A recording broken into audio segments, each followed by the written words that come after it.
Então, bom dia a todos, sejam todos bem-vindos. Vamos iniciar então, nosso estudo dessa manhã, fazendo uma prece, Bom dia primeiro Maria, Flor, Maramiga, Silvia, Cida, a Ximenes, Elizabeth, Idanzinha, Dulce. Também quem estiver no Facebook, um nosso abraço, tá? Possamos estar juntos aí, mais uma vez, estudando.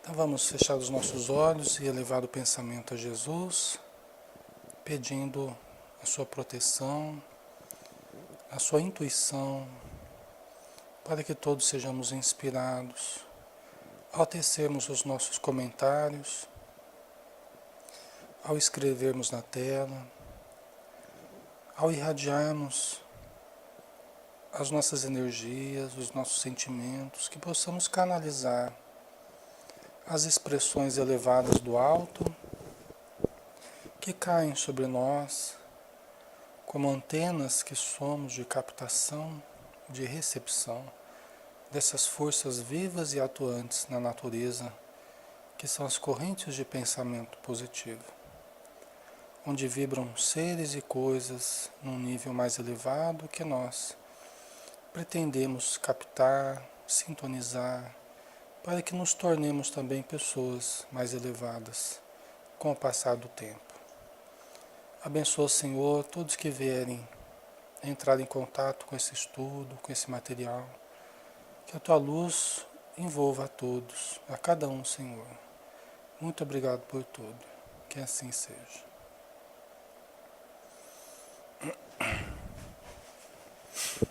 Então vamos, Vamos começar. Vamos dar sequência ao estudo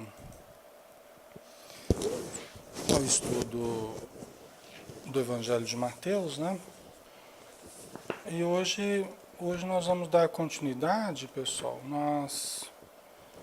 Fazia tempo que eu estava querendo adquirir, não tinha adquirido ainda, não tinha encontrado ainda para comprar. Eu adquiri o Evangelho lá que o Haroldo Dutra ele traduziu, Então, fazia tempo que eu estava querendo ver essa versão aqui. E estou gostando, estou olhando aqui, E estou gostando aqui do material. É um material até mais fácil de manusear pelo o tipo de letra, o tipo de organização aqui, ficou bom. É uma tradução dos Evangelhos, o Novo Testamento traduzido pelo Haroldo Dutra, Haroldo Dutra Dias. E é uma versão mais técnica, É uma versão mais técnica do que outras versões que existem, com um sentido mais religioso, sendo influenciado mais por essa ou aquela religião.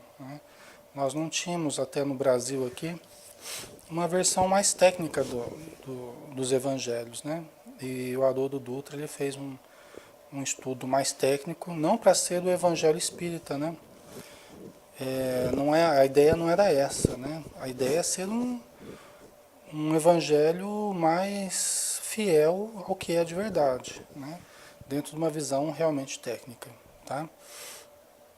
Então vamos começar a partir de hoje, dar continuidade, ao Evangelho de Mateus, só que com essa contribuição aqui agora, desse trabalho do Haroldo Dutra, tá? Então vamos ver aqui onde nós paramos, Nós paramos no capítulo 20, nós falamos sobre a parábola dos trabalhadores da vinha, E nós terminamos, inclusive. Aí nós vamos para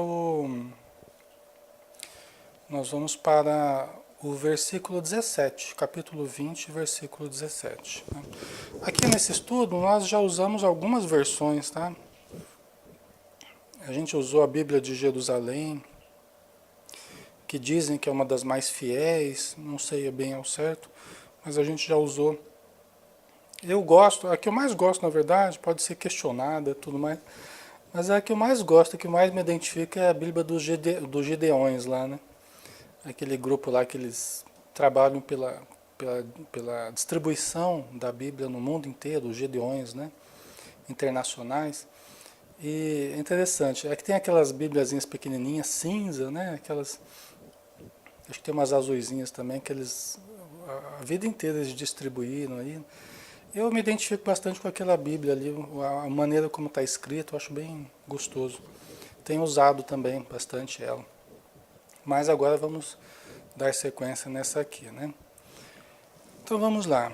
É, Enquanto subia a Jerusalém, Jesus tomou consigo os 12 em particular e no caminho lhes disse: Eis que estamos subindo para Jerusalém, e o Filho do Homem será entregue aos sumos sacerdotes e aos escribas, e o condenarão à morte, e o entregarão aos gentios, para o ridicularizarem, açoitarem e crucificarem, mas se levantará no terceiro dia. Tá? Então estão subindo para Jerusalém. Né? Aqui, na verdade, é a terceira previsão do Calvário. Né? É a terceira vez que Jesus, ele, é a terceira vez que ele fala do que ele vai sofrer. Né? Teve até aquela situação lá que ele falou, né? E Pedro se adiantou: não, Senhor, nós não permitiremos, né? E que Jesus fala: afasta-te de mim, Satanás, né? Essa foi uma delas, né? Essa aqui é a terceira previsão do Calvário, tá? Então você vê que Jesus, às vezes ele repetia alguns ensinamentos dele, ele tocava de novo em alguns assuntos que ele considerava muito importantes. Tem algumas passagens, até algumas atitudes que ele teve que se repetem, né? As multiplicações dos pães, né? A multiplicação dos pães também aconteceu mais de uma vez. Então é interessante isso, né? Então falando do que ele vai sofrer, né? O Filho do Homem será entregue aos sumos sacerdotes e aos escribas e o condenarão à morte e o entregarão aos gentios. Né? Os gentios são os povos de outras nações que não o povo hebreu, tá? Eles chamavam de gentios todos aqueles que não faziam parte do povo hebreu, tá? Ok? Então vamos lá para o versículo 20. Então aproximou-se dele a mãe dos filhos de Zebedeu com seus filhos, reverenciando-o e pedindo-lhe algo. Ele, porém, lhe disse: Que queres? Ela lhe diz: Dize que no teu reino estes meus 2 filhos se assentem, um à tua direita e outro à tua esquerda. Então veja bem, a mulher do, do Zebedeu, tá? Quem que eram os filhos de Zebedeu? Vocês lembram? Vocês lembram quem que eram os filhos de Zebedeu? Porque essa mulher, essa mãe aqui, chegou para Jesus e falou assim: Olha, Senhor, fala que os meus 2 filhos, um vai sentar à tua direita e outro vai sentar à tua esquerda. Diz isso para mim, Senhor. Né? Uma mãe querendo o melhor para o seu filho, querendo que eles estejam ao lado de Jesus, né? No reino de Jesus, tal, que um sente à direita e outro à esquerda dele, né? Vocês lembram quem que eram os filhos de Zebedeu, os filhos dessa mulher aqui? Tiago e João, né? Que eram 2 irmãos. Aliás, dois que foram dos mais importantes, né? Junto com Pedro. Eles foram, praticamente Pedro, Tiago e João foram a tríade ali, né? Mais importante da Casa do Caminho. Quem conduziu a Casa do Caminho durante tanto tempo foram esses 3 aí, Pedro, João e Tiago, né? E o João e o Tiago eram os 2 filhos de Zebedeu aqui, tá? Então vamos lá. Essa mulher também estava boa de filho, né? Dois filhos, né? Dois filhos se tornando, né, dois seguidores de Jesus, dos mais importantes, né, Maria? Não é fácil não, hein?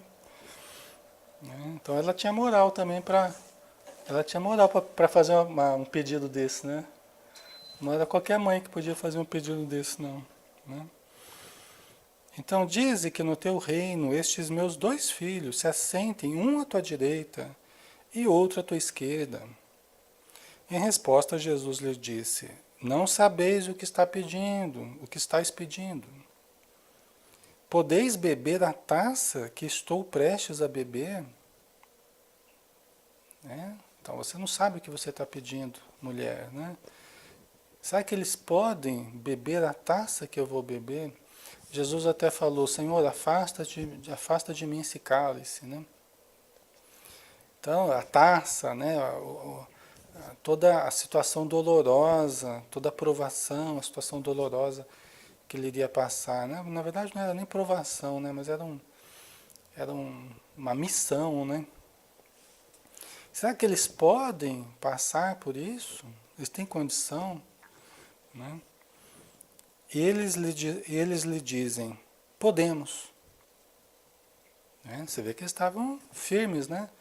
O Tiago e o João, eles estavam firmes no propósito deles, né? Estavam querendo mesmo. Talvez se fosse um de nós, a gente já, não sei, né? Depende do cálice, né? A gente já começaria a tergiversar, né? Mas ele falou que eles falaram que podiam sim, né? Ele lhes diz: A minha taça bebereis, a minha taça bebereis. Né? Quer dizer, Jesus confirma, realmente, vocês vão beber da minha taça. Nós sabemos, né, que tanto Tiago quanto João passaram inúmeros, todos eles sofreram bastante, né? Uns de uma forma, outros de outra, mas todos eles tiveram que dar o seu testemunho. Todos eles passaram por várias dificuldades até o fim da sua existência, né? Então, realmente, Jesus confirma que eles beberão sim.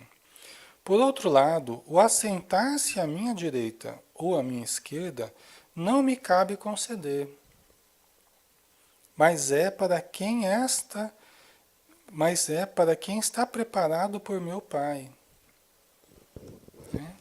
Então, assim, o que eles vão, se eles vão ser bem-sucedidos, se eles vão estar à altura de sentar à minha direita ou à minha esquerda, beber a taça ou não, ser bem-sucedidos na missão que eles estão também determinados a executar, isso não me cabe. Isso aí só Deus é que sabe, Deus que tem preparado. O que ele quer dizer com isso? Eu imagino, né?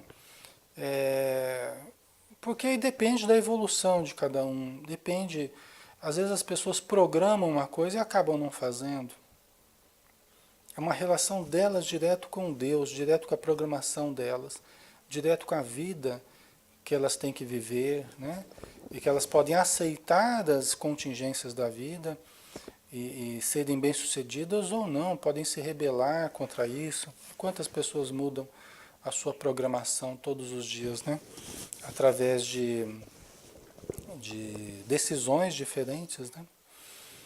A Maria, assim como todos nós vamos ter os testes e provações, expiações, vai depender de cada um de nós, né? Das nossas ações e escolhas, né, Lê? É por aí, né, Maria? É verdade. Então não cabe a mim, né? Jesus fala, não vai depender de mim, vai depender do que Deus tem feito dentro deles, de como eles têm trabalhado dentro deles, né? No sentido de aceitar essas contingências e vencerem ou não, né? É uma relação direta com a vida, com Deus, né? Mas é interessante isso aqui, né? Tiago e João. Aqui não fala, mas a gente sabe, né? Em outros momentos aqui que se tratava, né? Os filhos de Zebedeu aqui é o Tiago e o João. Então vamos lá. O grande servidor, versículo 24. Ouvindo isso, os 10 indignaram-se. Né? Você vê a sequência aqui, né? Os 10 que estavam com Jesus, eles ficaram indignados com os dois irmãos. Tá? Jesus, porém, convocando-os, disse: sabeis que os governantes dos gentios exercem domínio sobre eles, e os seus grandes exercem autoridade sobre eles. Não será assim entre vós.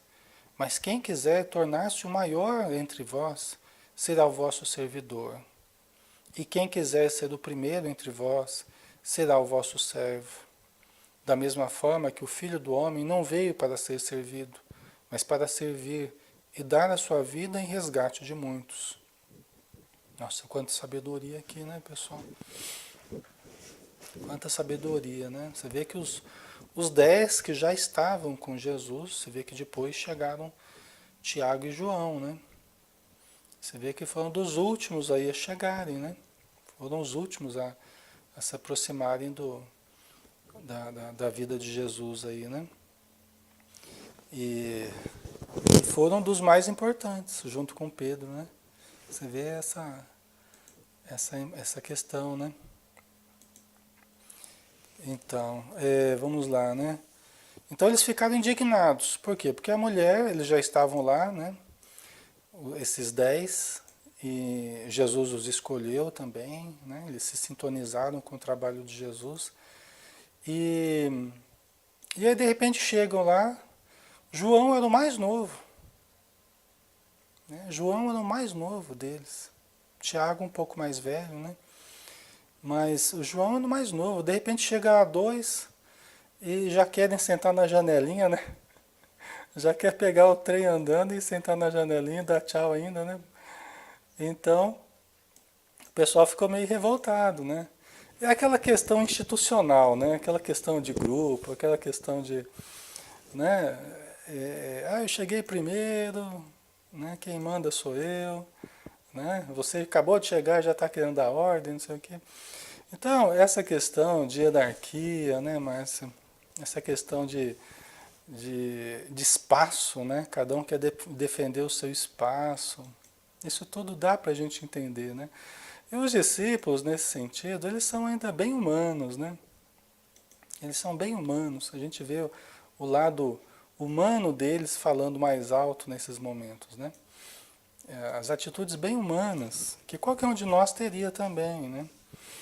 Então a gente se identifica com esse tipo de situação porque nós também provavelmente faríamos, né? E aí Jesus, ele diz assim, olha, vocês sabem que os governantes dos gentios, daqueles que não são os hebreus, né? Normalmente, como é que os governantes fazem, disse Jesus aqui, ó? Normalmente, eles exercem o domínio sobre eles. Qualquer governante vai exercer um domínio, um poder, né? A gente sabe aí, as atitudes ditatoriais, as atitudes monárquicas, né? Toda aquela questão que a história inteira revela, né? E os seus grandes, né? Aqueles que têm uma evidência, um poder, exercem autoridade sobre eles, né? Então as hierarquias que existem nos vários governos, em toda parte, até hoje é assim, né? Nós sabemos que existe ainda esse imperialismo, existe, né, essas ditaduras veladas, existem esses governos autoritários, intransigentes. Então, isso sempre existiu, vai continuar existindo. É o exercício do poder não para promover os demais, mas um exercício do poder para controlar, para dominar mesmo, né? Para explorar os demais. Então, Jesus falou, isso aí é o normal. Isso é normal, está em toda parte, né? Não será assim entre vós. Não será assim entre vós. Então aqui Jesus já está dando uma dica de como é que funcionará o seu reino, o reino de Deus à face da terra, né? Já não será assim entre vós. Vós que me seguis, né? vós que estáis aí comigo, compartilhando das experiências, dos ensinamentos, não será assim entre vós. Tá? Ele já está deixando bem claro, nós vamos agir diferente. Outras regras vão estar em jogo, que não as regras do poder, pelo poder, né? Do domínio, do controle pelo controle. Não é assim. Não será assim entre nós, entre vós, né? Que estão me seguindo. Mas quem quiser tornar-se o maior entre vós, será o vosso servidor. Porque normalmente os governos, as autoridades, elas exploram os demais, né? Dizendo que estão ajudando, que estão dirigindo, coordenando, na verdade eles se assentam no poder para explorar a massa, né? São, na verdade, os grandes vampirizadores da economia popular, né, das possibilidades populares aí, são os exploradores, né? Os donos de empresas que pagam salários misérrimos e assim vai, não vamos entrar em muito detalhe, mas não será assim entre vós. Quem quiser tornar-se o maior dentre vós, será o vosso servidor. Você vê que é uma inversão da coisa. Né? Porque aqui na Terra, aqueles que vão sendo os maiores são aqueles que vão sendo servidos. Cada vez estão mais servidos. Não é? Quanto mais possibilidades eu detenho, mais eu vou me tornando uma pessoa servida.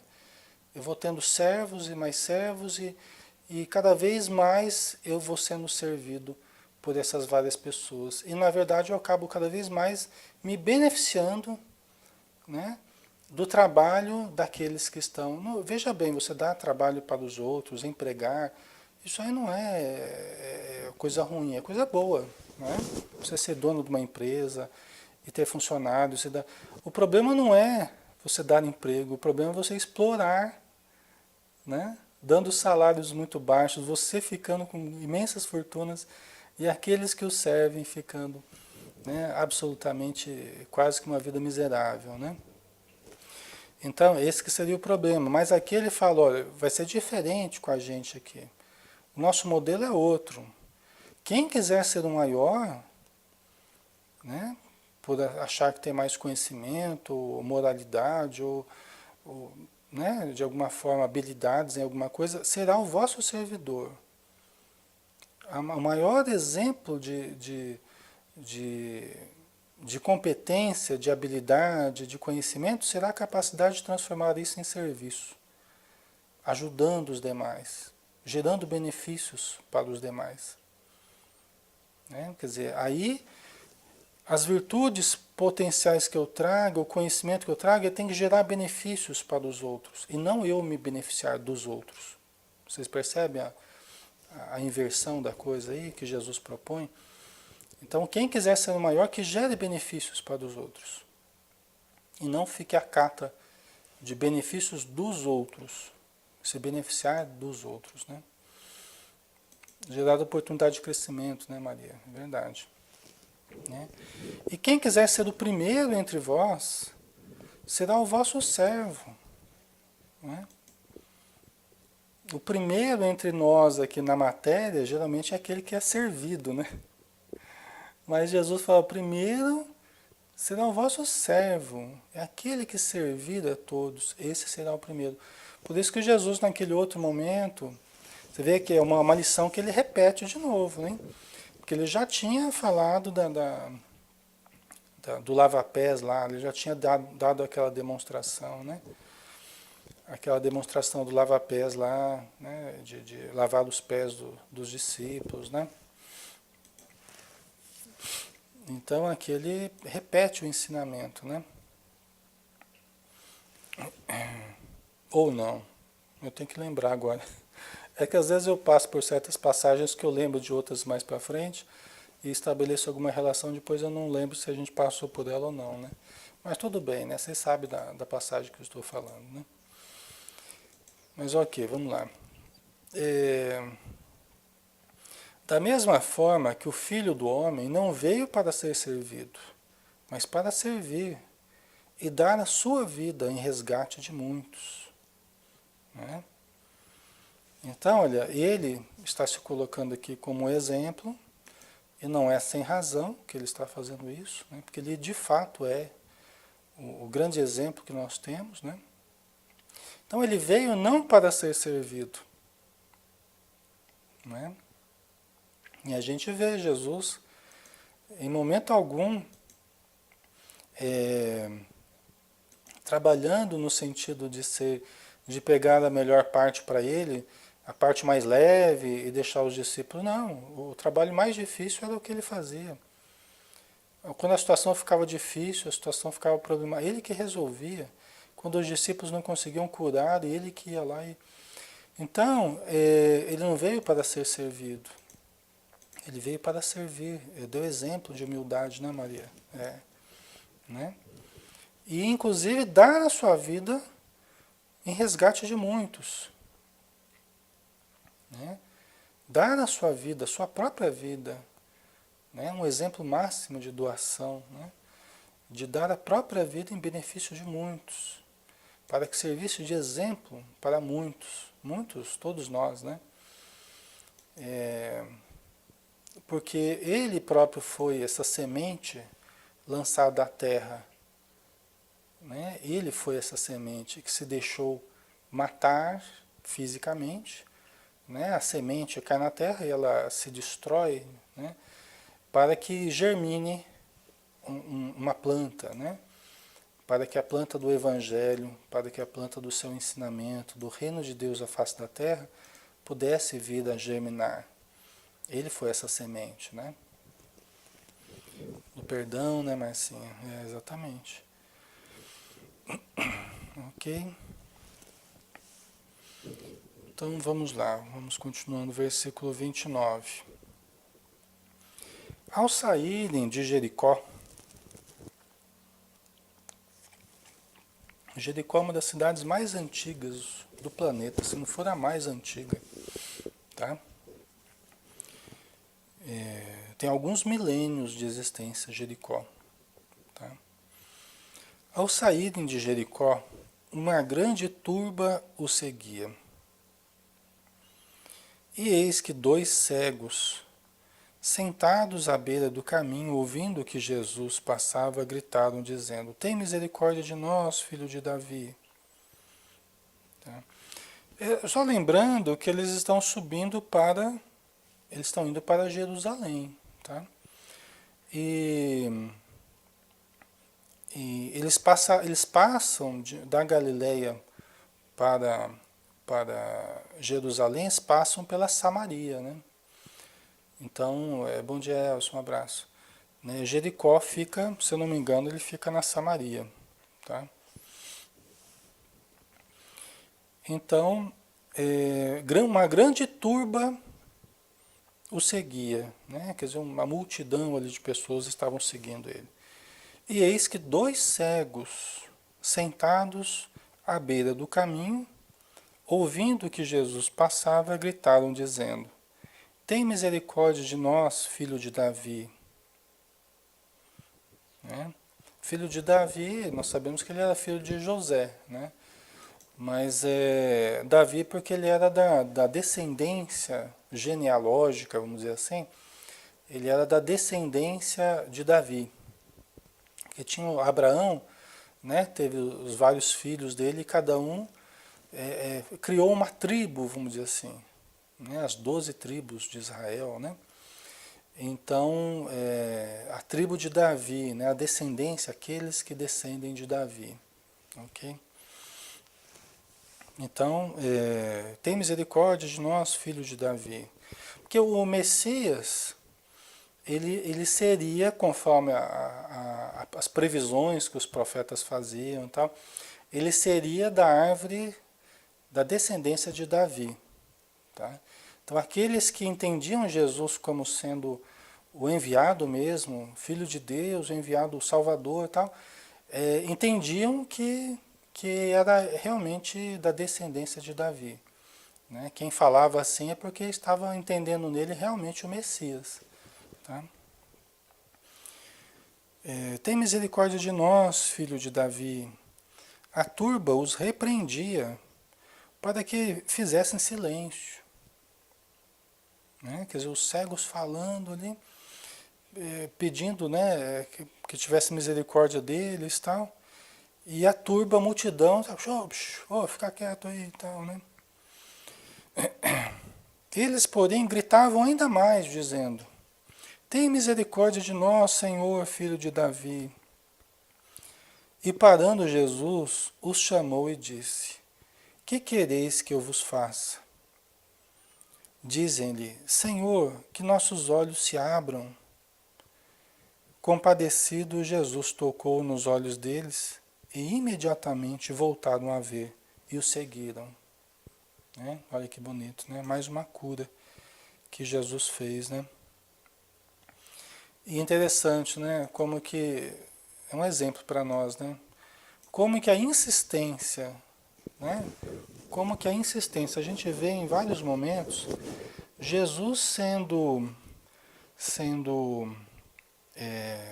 chamado a ajudar, a curar, a conversar com esse ou com aquele na base da insistência. Né? Acho que isso aqui é uma coisa muito interessante para a gente observar. Por isso que não foi à toa que Jesus falou: pedi, buscai e batei. Né? Pedi e dar-se-vos-á, buscai e achareis, batei e abrir-se-vos-á. Né?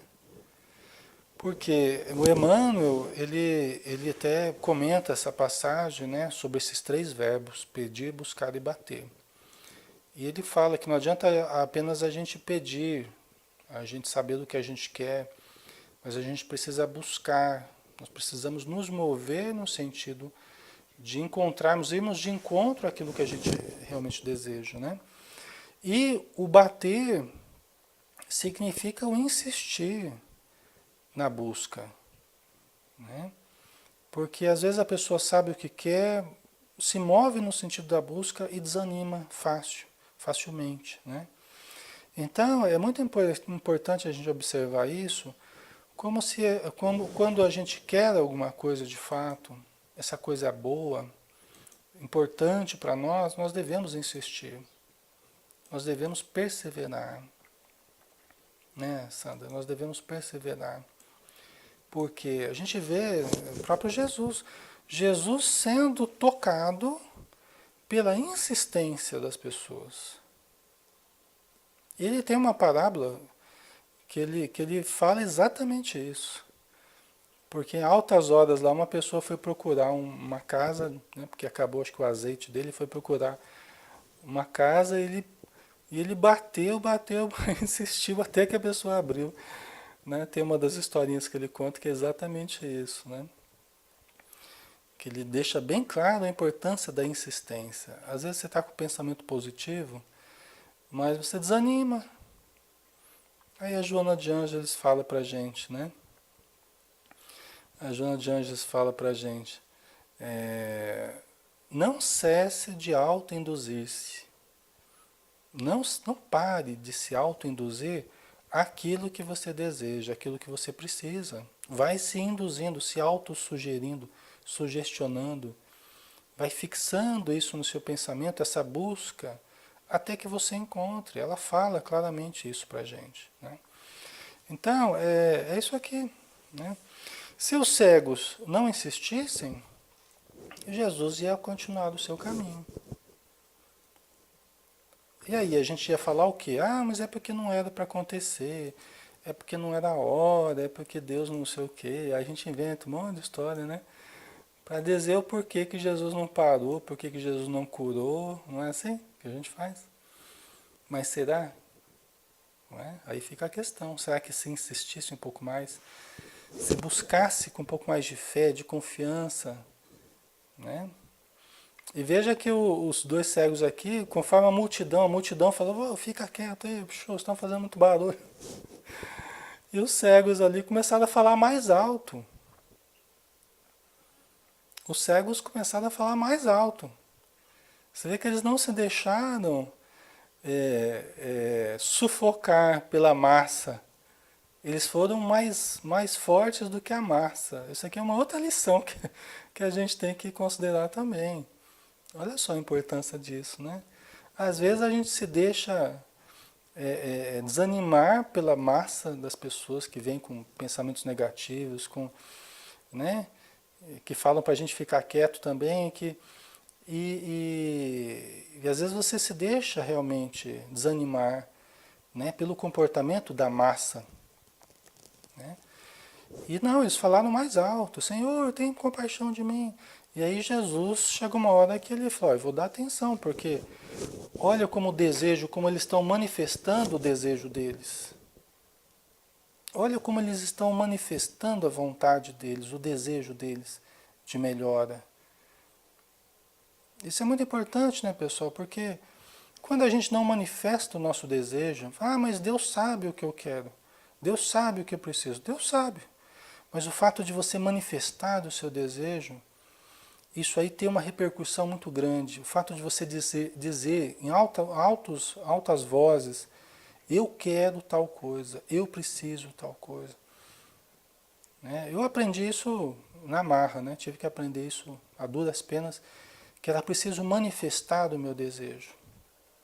Era preciso manifestar, né? Falar em alta voz o que eu quero, o que eu preciso, o que eu... É interessante como que isso tem uma repercussão diferente, pessoal. Até para que nós mesmos ouvamos, né? Ouvamos é fogo. Ouçamos, né, Silvia? Exatamente. Até o nosso corpo reage bem quando nós, por exemplo, usamos frases positivas em voz alta, quando nós manifestamos o nosso querer, a própria energia que sai da nossa boca faz vibrar o nosso corpo, movimenta as energias ao redor, né? Tanto físicas quanto espirituais. Isso é muito importante. Não adianta só você ter um potencial. É preciso que você manifeste o seu potencial, né, Márcia? Mostrar a nossa vontade firme, exatamente. Tá? Essa história de, não, mas eu deixo na mão de Deus, né? Porque Deus é que sabe. Não, Deus sabe e sempre soube.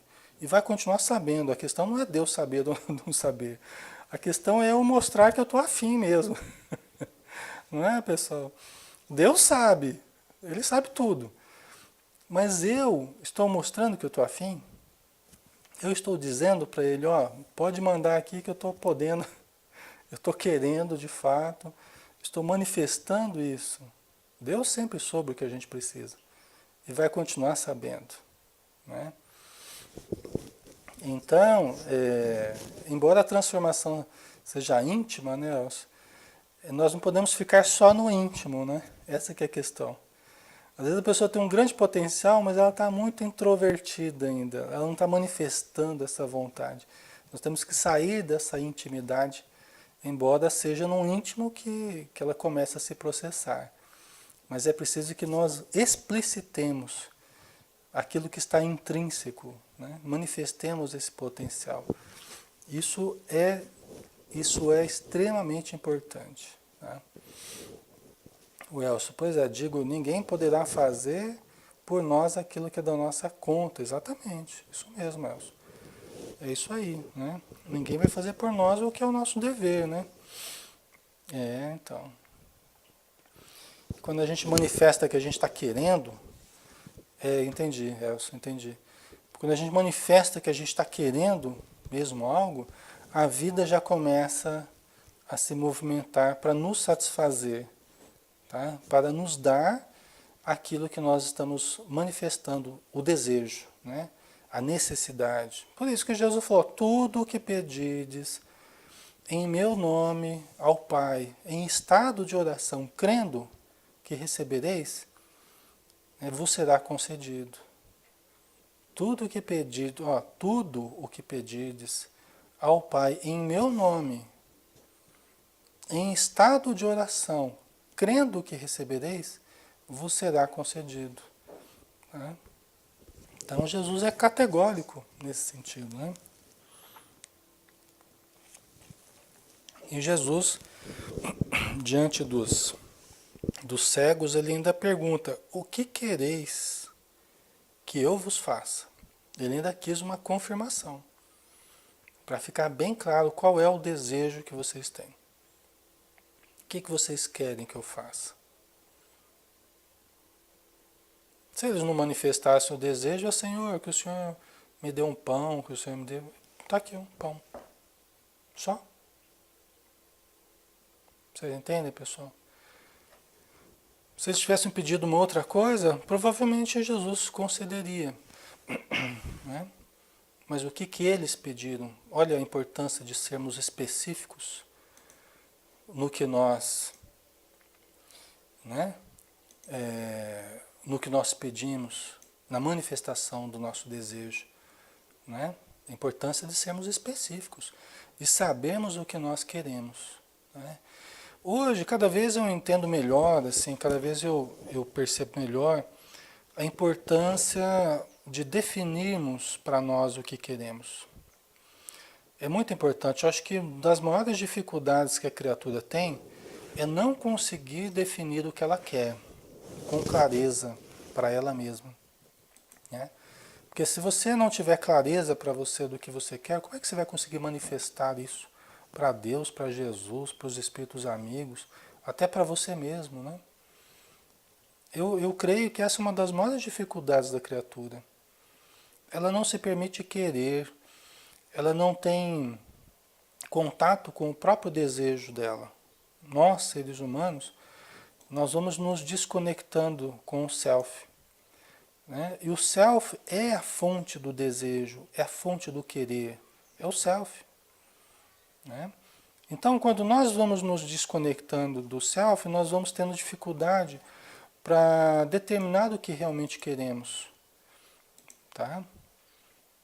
A gente vai tendo dificuldade para ter clareza do que é bom para a gente, do que a gente quer, do que a gente não quer. Né? Então, esse é um ponto muito importante. Né? Nós nos permitirmos querer. Nós nos permitirmos entrar em contato com o nosso desejo. E aí, lógico, sabemos o que eu quero, é legítimo, é bom para mim, né? É algo que tem a ver com referencial de saúde.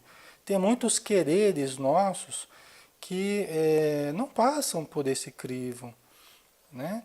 Não seriam aprovados dentro desse crivo, né? Então nós temos que trabalhar melhor os certos quereres que a gente tem, né? Mas existem muitos desejos legítimos, muitas coisas boas e que muitas vezes nós não nos permitimos enxergar e nem querer, né? Dizer isso claramente para nós, né? Então é muito importante a gente manifestar esse querer, né? Ok. E então dizem-lhe, Senhor, que os nossos olhos se abram. Compadecido, Jesus tocou nos olhos deles e imediatamente voltaram a ver e o seguiram. Né? Então, imediatamente, foi uma cura imediata ali, né? Jesus se tomou de compaixão, né? Ficou compadecido e tocou nos olhos deles. Imediatamente voltaram a ver. Ocorreu aqui um fenômeno de ordem física, né? Uma cura que envolve sempre a questão do ectoplasma, a interferência da vontade, né, de Jesus, dos espíritos amigos que o estão assessorando, verdadeiras intervenções cirúrgicas imediatas. Isso você vê um detalhe também aqui, né? Intervenções cirúrgicas imediatas. Isso sempre é feito com o auxílio do ectoplasma, que é a energia intermediária entre o espírito e a matéria. Né? Então, nós não sabemos exatamente como isso se processou nessa passagem com Jesus, mas certamente com o uso do ectoplasma, e houve uma mudança na estrutura, porque os seus olhos se abriram, estavam fechados, desde muito tempo. Né? E os olhos se abriram e eles passaram a enxergar e o seguiram. Né? Isso é importante. Eles podiam ter enxergado e ido embora e nunca mais, né? E seguiram Jesus. Né? Nós não sabemos se eles continuaram seguindo Jesus ou não. Né?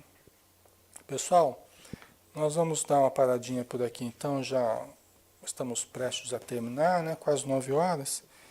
Ao invés de nós entrarmos numa outra passagem aqui, que vão vários versículos aqui, né? É bom que esse evangelho, ele está melhor dividido em temas, né?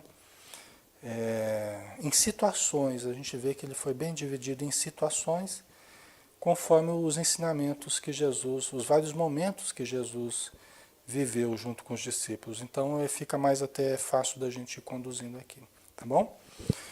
Certo? Então obrigado pela presença de todos, pela ajuda aí na área de texto, tá? Semana que vem a gente continua então, tá bom? Um beijão, pessoal. Muito obrigado por tudo. Um abraço. Até mais.